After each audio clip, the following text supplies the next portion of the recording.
चलो दोस्तों हम लोग आगे बढ़ाते हैं। फेज इक्विलिब्रियम में हम लोग क्या देख रहे थे, वाटर सिस्टम देख रहे थे ना। तो वाटर सिस्टम का पार्ट बी होगा। हम लोगों ने क्या किया था कि पहले कर्व बना लिया था, कुछ बातें थी जो समझ ली थी, एक सवाल भी मैंने करवाया था ट्रिपल पॉइंट पे, इन बिटवीन और एक्सिस के ऊपर आपके डिग्री ऑफ फ्रीडम। अब देखो सवाल कैसे पूछता है, आपके जो सवाल उठते हैं वो हम लोग थोड़ा सा चर्चा करते हैं उस पर। ये मान लीजिए आपका वाटर सिस्टम है, ये आपका ये वाटर सिस्टम है, ये आपने क्या बनाया, ट्रिपल पॉइंट है, ये सब्लिमेशन कर्व है, ये वेपर कर्व है, ये आपका फ्यूजन कर्व है ना। तो आप जल्दी से इनका नामकरण कर दीजिए, ओ बी, ओ ए और ओ सी, वाटर सिस्टम। अब देखो इसी वाटर सिस्टम पे हम क्या करें, जो वेपराइजेशन कर्व है, इस वेपराइजेशन पे एक पॉइंट हम ले लेते हैं, कोई सा भी पॉइंट, एम ले लिया हमने, और ऊपर नीचे बाएं और दाएं, है ना। मान लीजिए ई, एफ, जी और एच नाम दे दिया हमने इसका पॉइंट एम से। और ये जो हमारा बिंदु है, ये बिंदु आपको तो पता था ट्रिपल पॉइंट का बिंदु था, ये पॉइंट है ना। यहाँ पे 4.58 mmHg था प्रेशर, और यहाँ पे हमारा क्या था, 0.0075 डिग्री सेंटीग्रेड। अब सवाल देखिए कैसे पूछता है। अब वो ये कहेगा कि ट्रिपल पॉइंट के ऊपर, ट्रिपल पॉइंट के ऊपर, ये ट्रिपल पॉइंट के ऊपर है ना, एट फिक्स क्या कर दे, टेम्परेचर पर, टेम्परेचर फिक्स क्या कर दिया, सवाल को ध्यान से समझिएगा, टेम्परेचर फिक्स कर दिया मतलब कांस्टेंट कर दिया, फिक्स का मतलब एक कांस्टेंट, टेम्परेचर आपका कांस्टेंट हो गया। और कह रहा है कि मैं प्रेशर बढ़ाऊंगा, प्रेशर बढ़ाऊंगा तो क्या होगा, फिक्स टेम्परेचर पर इस बिंदु से, मान लीजिए एट पॉइंट एम से मैं इंक्रीज करूंगा प्रेशर को फिक्स टेम्परेचर पे। तो ये टेम्परेचर मेरा यहाँ पे फिक्स है और मैं प्रेशर बढ़ाऊंगा तो ऊपर की तरफ बढ़ूंगा भाई, ऊपर की तरफ। ये जो रीजन है हमारे कौन सा है, ये लिक्विड रीजन है, ये हमारा कौन सा है, ठोस है, ये हमारा कौन सा है, गैस है। बोलो मेरे भाई, यहां से अगर मैं ऊपर बढ़ रहा हूं तो ये कौन से रीजन में मैं घुस गया, मान लीजिए मैं एम से कहां पे पहुंचा, ई पे पहुंचा, तो जो ई वाला बिंदु है वो कौन सा रीजन है, लिक्विड है। बोलो यार, फिक्स टेम्परेचर पे इंक्रीज कर रहा हूं मैं, क्या प्रेशर इंक्रीज कर रहा हूं। तो आपसे ऐसे ही वो कहीं पे भी एम बना देगा, वो कहीं पे भी एक्स बना देगा, जेड बना देगा, और कह देगा कि चलो अब क्या करो, इंक्रीज करो प्रेशर। अब वो ये कह दे आपसे, इसी पॉइंट पे ये कह दे, समझिएगा इस बात को, ये पहला बात आपने टेम्परेचर फिक्स कर दिया। अब वो आपसे ये कह दे कि चलिए आप मुझे काम करिए कि प्रेशर डाउन करिए, क्या करिए, प्रेशर डाउन करिए। जब मैं प्रेशर को क्या करूँगा, घटाऊँगा, मैंने प्रेशर को क्या कर दिया, घटाया। जब प्रेशर घटाया तो मैं एम से किधर घुस गया, मैं गैस की तरफ, ये द्रव है, ये गैस है ना, मैं गैस की तरफ आ रहा हूँ, एम से मैं जी की तरफ पहुंच रहा हूं, और इसमें हमारा क्या फेज है, गैस है, गैस है। तो आपसे पूछेगा कि बताइए, इसी को फॉर्मेट दे देगा कि मैं अपना फिक्स टेम्परेचर कर प्रेशर बढ़ा रहा हूं वन कंपोनेंट सिस्टम में या वाटर सिस्टम में, तो बताइए इस एम पॉइंट से वो किस अवस्था में चला जाएगा, सॉलिड में, लिक्विड में, गैस में, या फिर नन ऑफ दीज कर देगा। तो आपका अगर दिमाग में क्लियर होगा कि एम पॉइंट के ऊपर हमारा लिक्विड है, नीचे हमारा गैस है, तो आप आराम से बता सकते हो कहां से कहां जा सकता है। देखिए जैसे ये हो गया, अगला आपसे ऐसे सवाल पूछ ले, इसी बिंदु पे ही कह दे एट फिक्स प्रेशर की जगह पे टेम्परेचर कर दे, वहां पे क्या टेम्परेचर ही था ना, फिक्स प्रेशर कर दे, फिक्स प्रेशर कर दे मेरे भाई। जब फिक्स प्रेशर हो जाएगा, प्रेशर को उसने क्या कर दिया, बिल्कुल फिक्स कर दिया। अब फिक्स प्रेशर पर ये वाली बिंदु अब फिक्स हो गई। अब वो क्या कह रहा है आपसे कि टेम्परेचर घटाइए, टेम्परेचर घटाने का मतलब आप एम से इधर आओगे, इधर मतलब आप किधर जा रहे हो, M2 किधर भागोगे भाई, H की तरफ जाओगे। जब आप क्या कर रहे हो, टेम्परेचर डिक्रीज कर रहे हो, यहाँ पे आपका यहाँ पे टेम्परेचर क्या हो रहा है, डिक्रीज हो रहा है, घट रहा है टेम्परेचर, तो आप M से H की तरफ जा रहे हो, तब भी आप कहाँ पे पहुंच गए, H पे पहुंच रहे हो, और घटाते चलते तो आप किस रीजन में आ जाते, सॉलिड रीजन में आ जाते। तो इसका मतलब है कि अगर मैं इस बिंदु पे ही पूछूं तो हम कहाँ पहुंच गए मेरे भाई, M से हम कहाँ पे पहुंच गए, हमारा लिक्विड रीजन में ही पहुंच गए, है ना, लिक्विड रीजन में यहाँ से। और हम टेम्परेचर डाउन करते जाएंगे ट्रिपल पॉइंट से और इधर खींच के लेकर आ गए तो मैं यही चीज़ इधर आ जाऊंगा तो ये हमारा रीजन क्या हो जाएगा, सॉलिड रीजन हो जाएगा। तो क्लियर है बात, अगर वो कितना बोल रहा है, कितना टेम्परेचर डाउन करवा रहा है, उस पर मैटर करेगा। अब यही समझ लीजिए कि मान लीजिए कि मैंने क्या कर दिया कि टेम्परेचर को क्या कर दिया, इंक्रीज कर दिया, फिक्स टेम्परेचर फिक्स प्रेशर पे टेम्परेचर इंक्रीज कर दिया। तो इस बिंदु से अब आगे की तरफ बढ़ूंगा मैं तो क्या हो जाएगा, यहाँ पे वेपर दिखने लगेगा आपको। क्या दिखने लगेगा, वेपर दिखने लगेगा। मतलब ये कहाँ से कहाँ भाग रहा है, M2F भाग रहा है, M2F वेपर फॉर्म में। तो वो आपसे फेजेस पूछता है। ऐसे ही कहीं पे भी बिंदु दे देगा, कह देगा कि ट्रिपल पॉइंट के नीचे कोई बिंदु X है, ट्रिपल पॉइंट के ऊपर कोई बिंदु Y है, उस बिंदु से मैं एक फिक्स कांस्टेंट टेम्परेचर पे प्रेशर बढ़ाऊंगा तो क्या होगा, घटाऊंगा तो क्या होगा। तो आपको ये पूरा पूरा सिस्टम समझ में आना चाहिए कि वो कहाँ पे बिंदु वो है अभी एग्जैक्टली। इतनी बात आपको समझ में आई, समझ में आ गई ना। अब वो लोकेशन आपको दे दे, जैसे मान ले यहाँ पे कह दे, आपको यहाँ पे कह दे कि X है और कह दे कि चलिए अब फिक्स प्रेशर पर टेम्परेचर क्या करिए, बढ़ाइए। तो प्रेशर फिक्स हो गया और टेम्परेचर बढ़ाओगे तो आप इधर भागोगे, टेम्परेचर बढ़ाओगे इधर भागोगे, मतलब गैस हो गया, है ना। अब यहीं पे कह दे कि फिक्स टेम्परेचर पर टेम्परेचर को फिक्स कर दे और कह दे कि प्रेशर बढ़ाइए, तो प्रेशर बढ़ाऊंगा तो मैं ऊपर की तरफ भागूंगा, मैं सॉलिड में आ गया। यहां से मैं इधर भाग रहा हूँ, गैस भाग रहा हूँ, इधर भाग रहा हूँ, मैं सॉलिड भाग रहा हूँ। तो ये आपसे ना उसी की लोकेशन पूछता है कि कहाँ से कहाँ मूवमेंट हो रही है, भाग कहाँ रहा है। समझ में आया आपको। इससे आपको पूरा का पूरा ये इमेज क्लियर होनी चाहिए पूरी तरीके से। अब चलिए एक और सवाल आपसे पूछा जाता है और एक कॉन्सेप्ट भी है यहीं पे। कॉन्सेप्ट ये है कि मान लीजिए ये O और A कर्व है, O और A कर्व को मैं क्या कर रहा हूँ, एक्सटेंड कर रहा हूँ, एक्सटेंड। जैसे मैं एक नया ही बना देता हूँ, नया बना देता हूँ, देखिए ध्यान से। यहाँ से मैं एक नया एक कॉन्सेप्ट बताता हूँ इस कर्व के माध्यम से।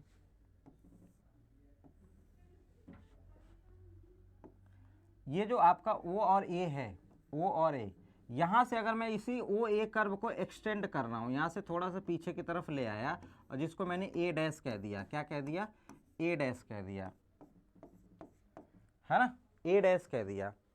तो OA का ही एक्सटेंशन फॉर्म है, उसी का बढ़ा हुआ हिस्सा है। एक्सटेंशन ऑफ OA, वो क्या है हमारा A डैश। इस साइड में हम क्या कर रहे हैं, इसको एक्सटेंड कर रहे हैं। तो ये जो रीजन है, रीजन कौन सा है हमारा, सॉलिड रीजन है, ये हमारा लिक्विड रीजन है, ये हमारा गैस रीजन है ना। तो ये जो ये पॉइंट है इसके बारे में आपसे पूछ लेता है कि ये पॉइंट क्या है, ये पॉइंट क्या है। तो ये पॉइंट क्या है, इसकी अच्छे से आपको बहुत बहुत बेसिक सी बात आपको समझनी पड़ेगी इसके बारे में। ये का एक्सटेंशन जो ये पॉइंट है, मेटा स्टेबल पॉइंट है। क्या है मेरे भाई, Meta stable point, Meta stable point, Meta stable point. Meta stable point होता क्या है, मेटा स्टेबल पॉइंट होता क्या है, जैसे रास्ता भटक जाना ही क्या है, मेटा स्टेबल पॉइंट है। जैसे समझिए, इस तरीके से समझिए कि मैं पानी मैंने पानी को यहाँ पे लिखता चलूँ तो आपको समझ में आए। मान लीजिए ये वाटर है मेरे पास में, मेरे हाथ में वाटर है और मैं इसको सीधा एकदम बिल्कुल अचानक -1 डिग्री सेंटीग्रेड पर ला दिया। -1 डिग्री सेंटीग्रेड पे वाटर है और ये हमारा क्या है, आइस है, बर्फ, आइस। और ये हमारा क्या है, -5 डिग्री सेंटीग्रेड, या -1 डिग्री ही इसको भी रख लेते हैं, -1 डिग्री ही रख लेते हैं, -1 डिग्री आइस। ठीक है, अब दोनों को समझिएगा भाई, बहुत बेसिक सी बात मैं बताने जा रहा हूं आपको। अभी जो वाटर है हमारा, अचानक से सडन कूलिंग कर दिया मैंने, सडन सडन कूलिंग मतलब बहुत अचानक से उसको ठंडा कर दिया, और वो ठंडा करते ही -1 डिग्री सेंटीग्रेड में आ गया। और किस फॉर्म में है? लिक्विड के ही फॉर्म में है। लिक्विड से अभी वो सॉलिड नहीं हुआ है, मतलब मैं अचानक क्या कर दिया, उसको ठंडा कर दिया, तो अभी भी वो लिक्विड के फॉर्म में ही है। लेकिन जैसे उस फॉर्म में पहुंचा, उस रीजन में पहुंचा, उस स्टेट में पहुंचा, उसको समझ में आया कि यार मैं यहाँ पे थर्मोडायनेमिकली स्टेबल नहीं हूँ। वो उस फॉर्म में एग्जिस्ट करता ही नहीं है, उसका एग्जिस्टेंस हमेशा वाटर क्या है, माइनस पे तो बर्फ होगा ना। तो क्या करता है, अपने आप को फिर एडजस्ट करके थोड़े ही समय में क्या होता है कि अपना नॉर्मल फॉर्म में आ जाता है। नॉर्मल फॉर्म का मतलब क्या है, ये पहले हमारा -1 डिग्री, मान लीजिए H2O है, H2O है, और किस फॉर्म में था, लिक्विड, और कितने डिग्री सेंटीग्रेड पे, -1 डिग्री सेंटीग्रेड पे। तो ये इसका मेटास्टेबल फॉर्म है, पानी का मेटास्टेबल फॉर्म है। इस फॉर्म में पानी कभी भी लिक्विड नहीं होगा, लेकिन आपने अचानक कर दिया है काम तो लिक्विड हो गया है। फिर वो धीरे धीरे नॉर्मल होके क्या हो जाएगा, थोड़ा समय लेगा, और नॉर्मल होके क्या हो जाएगा, वो H2O सॉलिड में आ जाएगा 0 डिग्री सेंटीग्रेड और 1 डिग्री सेंटीग्रेड पे अपने, है ना, 0 डिग्री सेंटीग्रेड पे आएगा। फिर यहाँ से H2O सॉलिड अपना -1 डिग्री सेंटीग्रेड कहीं पे भी जा सकता है वो। तो ये मतलब सॉलिड का रीजन है ये माइनस टेम्परेचर। तो हम क्या करते हैं, ये मेटास्टेबल पॉइंट का मतलब क्या होता है, सडन, अचानक, सडन कूलिंग या हीटिंग। कोई भी चीज़ बहुत अचानक आप क्या कर दो, हीट कर दो और कूल कर दो, तो वो क्या होती है, मेटास्टेबल पॉइंट में चली जाती है। और इसी मेटास्टेबल पॉइंट का मतलब ये हुआ कि ये हमारा क्या होता है, थर्मोडायनेमिकली अनस्टेबल होता है। थर्मोडायनेमिकली अनस्टेबल होता है,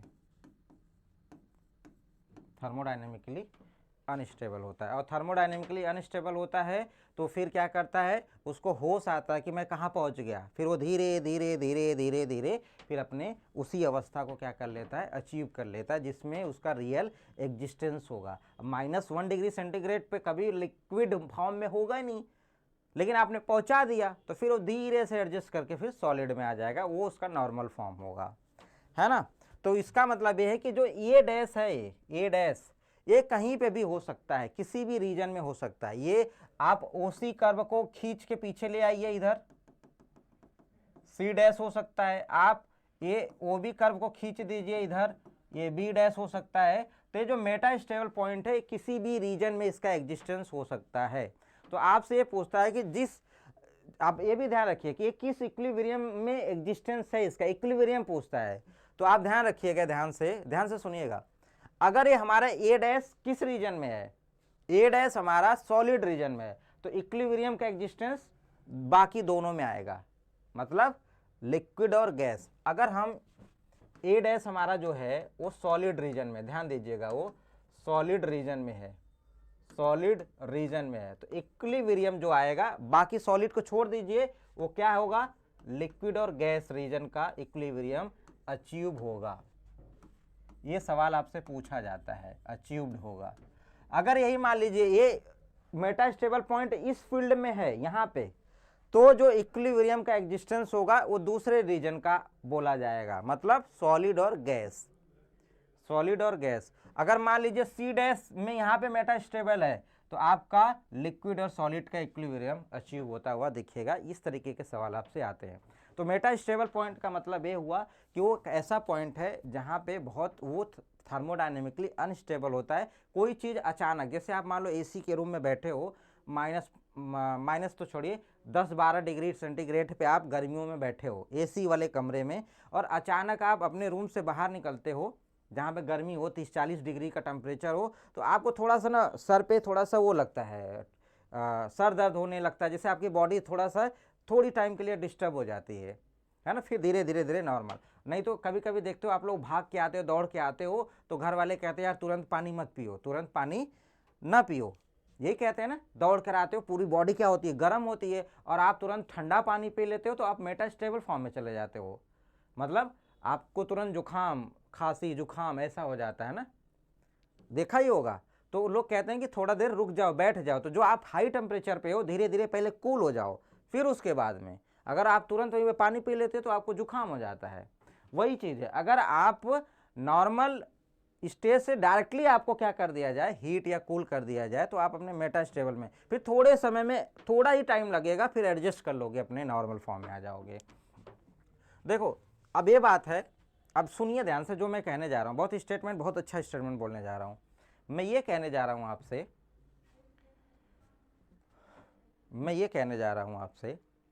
कि जब आपका मेटास्टेबल फॉर्म में चला गया, ठीक, और फिर वापस आ रहा है नॉर्मल स्टेज में, तो नॉर्मल स्टेज में वापस आएगा तो वो ड्यूरिंग दिस जो प्रोसेस है उसमें हीट कहाँ से उसको मिल रही है वापस आने का। जैसे एक सवाल मैं दे रहा हूँ आपको, देखिए सवाल बहुत बढ़िया बात है, देखिएगा, मेरे साथ नोट भी कर लीजिएगा, ये आपको काम आएगा।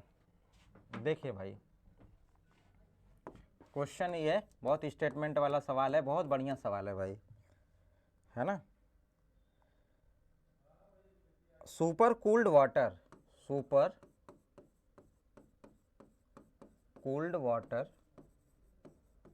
मतलब बहुत ही सुपर कूल्ड वाटर, इसको आप क्या कर रहे हो, फ्रीज कर रहे हो, ठीक है, फ्रीज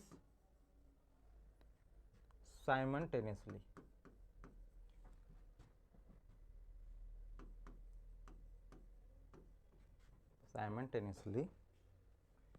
इट्स टेम्परेचर, समझिएगा भाई, बहुत बढ़िया सवाल है। Its temperature raise to 0 degree centigrade. what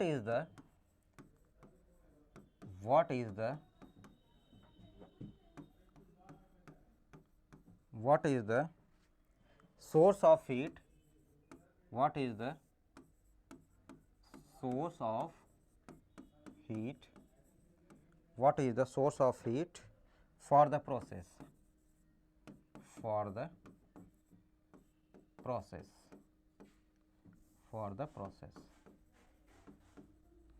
process क्या है आपका, H2O लिक्विड है ये, देखना भाई, और -10 डिग्री सेंटीग्रेड पे। जीवन में पानी -10 डिग्री पे लिक्विड होगा?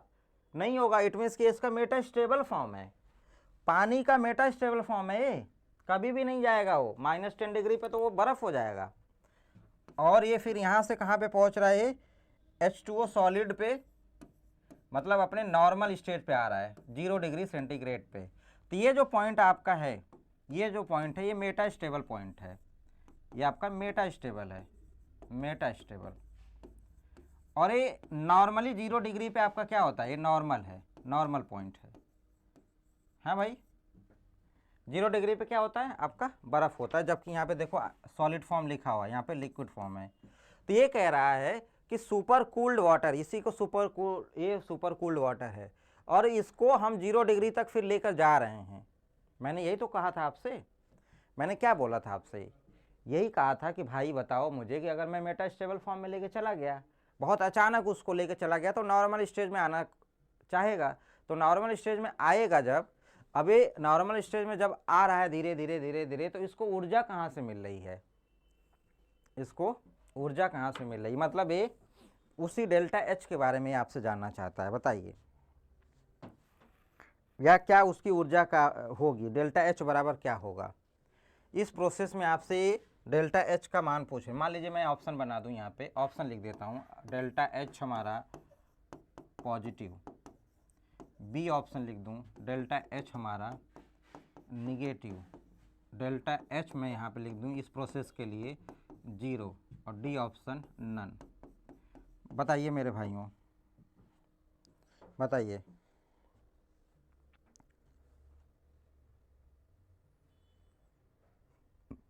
अबे क्या हो रहा है, ये फ्रीजिंग प्रोसेस है, ये फ्रीज हो रहा है। देखो भाई आप समझिए ध्यान से, अगर सिस्टम फ्रीज होता है, सिस्टम क्या होता है, फ्रीज होता है, तो वहाँ पे ऊर्जा निकलती है। जैसे मैं कह दूं यहाँ पे, अगर आपसे मैं कहूँ यहाँ पे हमारा लिक्विड है और लिक्विड से मैं गैस कर रहा हूँ, तो ये वेपराइज हो रहा है, तो डेल्टा एच यहाँ पे पॉजिटिव है। लिक्विड से गैस बन रही है, ये वेपराइज हो रहा है, वहाँ पे एक्सोथर्मिक रिएक्शन हो रही है, हमारा डेल्टा एच पॉजिटिव है ना। यही अगर मैं गैस से लिक्विड करता तो यहाँ पे निगेटिव हो जाता, है ना भाई, बोलो, अगर मैं यहाँ पे सॉलिड से लिक्विड जाता, सॉलिड से लिक्विड जाता, फ्यूजन करता, तो डेल्टा एच हमारा क्या होता, बोलो, पॉजिटिव। और यही लिक्विड से जब मैं फ्रीज कर रहा हूँ, लिक्विड से इसको क्या कर रहा हूँ, फ्रीज कर रहा हूँ, लिक्विड से सॉलिड जा रहा हूँ मैं, तो क्या हो जाएगा, डेल्टा एच निगेटिव होगा, ये निगेटिव होगा। तो यहाँ पे हम तो फ्रीज ही कर रहे हैं, फ्रीज कर रहे हैं। तो इस प्रोसेस में उष्मा निकल रही है, उष्मा क्या हो रही है, उष्मा आपकी निकल रही है, निकल रही है। और जो उष्मा निकल रही है, जो उष्मा निकल रही है, वही उष्मा एज ए हीट उस सिस्टम के लिए वर्क कर रही है। इंटरनल हीट की वजह से वो सिस्टम क्या हो रहा है, पिघल रहा है। आपको अलग से हीट देने की जरूरत नहीं है, आपका हीट क्या है, वहां पे जीरो है। वो अपना सिस्टम अपने ही उष्मा से क्या हो रहा है, धीरे धीरे धीरे धीरे आगे बढ़ रहा है। उसकी खुद की जो उष्मा निकल रही उसी का वो यूज कर रहा है वहां पे। बात समझ में आई, अपने ही उष्मा का क्या यूज कर रहा है वो। तो यहाँ पे जो डेल्टा एच है वो हमारा क्या होगा भैया, जीरो होगा। डेल्टा एच क्या हो जाएगा, जीरो। कह रहा है कि super cooled water freeze simultaneously its temperature raise. अब इस टेम्परेचर को बढ़ाने के लिए, मतलब -10 डिग्री से बढ़ाकर 0 डिग्री पे ला रहे हो, तो what is the source of heat for the process. Source of heat for the process क्या है यहाँ पे, इसका खुद का, इसकी खुद की जो एनर्जी है वही सोर्स ऑफ हीट है। तो हम अलग से कुछ नहीं कर रहे हैं, इसको हम 0 डिग्री बढ़ाने के लिए हम ऊर्जा नहीं दे रहे हैं, उसको हम हीट नहीं कर रहे हैं, वो अपने आप। जैसे आप क्या करते हो, रूम से ठंडे ठंडे रूम से निकल कर बाहर जाते हो आप पूरे के पूरे उसमें, तो अपने आप आपकी बॉडी क्या करती है, बाहर के टेम्परेचर के हिसाब से एडजस्ट कर लेती है। तो आपको अलग से तो मैं नहीं गर्म या ठंडा करता हूँ, बाहर ले जाके एसी लगाता हूँ, नहीं ना, अपने आप ही एडजस्ट होता है। तो ये बाहरी चीज़ हमारी जीरो हो जाएगी। ये मोस्ट इंपॉर्टेंट बात है मेरे भाई, मोस्ट इंपॉर्टेंट बात है कि जब भी वो मेटा स्टेबल फॉर्म से नॉर्मल स्टेट में आएगा तो अपने ही एनर्जी का यूज कर कर वापस आ जाएगा। बात समझ में आ गई आपको ये बात। तो मेटा स्टेबल आपको समझ में आया। मेटा स्टेबल का मतलब अचानक से वो रास्ता भटक जाए, उसको जाना था 0 डिग्री सॉलिड पे, लेकिन इतना तेजी से गया कि -1 डिग्री, -5, -10 डिग्री पे ही लिक्विड रह गया, फिर भूल गया, अरे अभी तो मैं लिक्विड हूँ, फिर क्या करेगा, धीरे धीरे -10 डिग्री से वापस 0 डिग्री पे आएगा। तो 0 डिग्री पे आने का मतलब ये है कि जो टेम्परेचर बढ़ रहा है वो टेम्परेचर वो अपना खुद ही एनर्जी रिलीज कर करके बढ़ा रहा है वहाँ पे। बात समझ में आ गई। तो चलिए, ये वाटर सिस्टम के लिए इतना बहुत है। और आपको ध्यान रखना है कि कितने ट्रिपल पॉइंट वाटर में होते हैं, एक ट्रिपल पॉइंट होता है। ट्रिपल पॉइंट पे डिग्री ऑफ फ्रीडम कितना होता है, 0 होता है। तो जो जो बातें हम लोगों ने की है, इन सारे बातों को आप नोट कर लीजिएगा कॉपी में। इससे रिलेटेड जो भी सवाल आएंगे मैं सवाल करवा दूंगा भाई। एक बात और ध्यान दीजिएगा, जब भी फेस का ट्रांसफॉर्मेशन होता है, जब भी फेस का ट्रांसफॉर्मेशन होता है, वहाँ पे टेम्परेचर फिक्स होता है, वहाँ पे टेम्परेचर फिक्स होता है। जैसे देखिए यहाँ पे सिस्टम में आपने देखा था, सिस्टम में आपने यहाँ पे देखा है, मान लीजिए ये हमारा क्या है, ये हमारा लिक्विड है, ये हमारा क्या है, लिक्विड, ये हमारा गैस है। और यहाँ पे फेज का ट्रांसफॉर्मेशन हो रहा है, लिक्विड से गैस, गैस से लिक्विड हो रहा है। ये है फेज ट्रांसफॉर्मेशन, ये जो चीज़ है फेज ट्रांसफॉर्मेशन है। तो इस जगह पर एक फिक्स टेम्परेचर होगा, टेम्परेचर में कोई परिवर्तन नहीं आएगा, फिक्स टेम्परेचर पे ही फेज ट्रांसफॉर्मेशन होता है। ये बात अगर लिखना चाहो तो लिख सकते हो, फिक्स टेम्परेचर पर ही फेज ट्रांसफॉर्मेशन होता है। मतलब जब भी फेज में बदलाव आएगा तो एक टेम्परेचर वो फिक्स होगा, न कि टेम्परेचर में परिवर्तन आ रहा है, वेरिएबल चेंज हो रहे हैं, ये नहीं होगा ना। तो ये बात आपको क्लियर हो गई होगी। तो अभी के लिए इतना ही वाटर सिस्टम को समझने के लिए। अब अगला जो लेक्चर मैं लूँगा आपको उसमें इसी से मिलता जुलता बिल्कुल आपका है CO2 सिस्टम। तो CO2 सिस्टम पढ़ाऊँगा आपको, ठीक है भाई। तो चलिए अभी के लिए इतना ही। Thank you so much. कोई डाउट होगा पूछ लीजिएगा, ठीक है। धन्यवाद।